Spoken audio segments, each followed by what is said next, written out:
তোমরা কি ভাবছো আমি কি আবার বিয়ে করে নিলাম নাকি? আরে না না, আজ হচ্ছে আমার বিবাহবার্ষিকী দিন, তাই দেখো বর্মশাই একটু সিঁদুর পরিয়ে দিয়েছে। আর আমিও দেখো সকাল সকাল রেডি হয়ে গেলাম।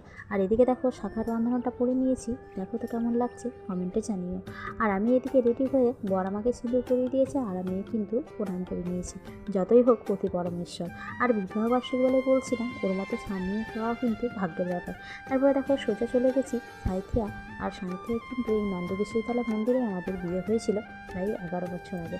আর যাওয়ার পথে কিন্তু এই হনুমান মন্দিরটি পড়েছিল, আর এখানে প্রণাম না করে আমি কোথাও যেন বেরোতেই পারি না।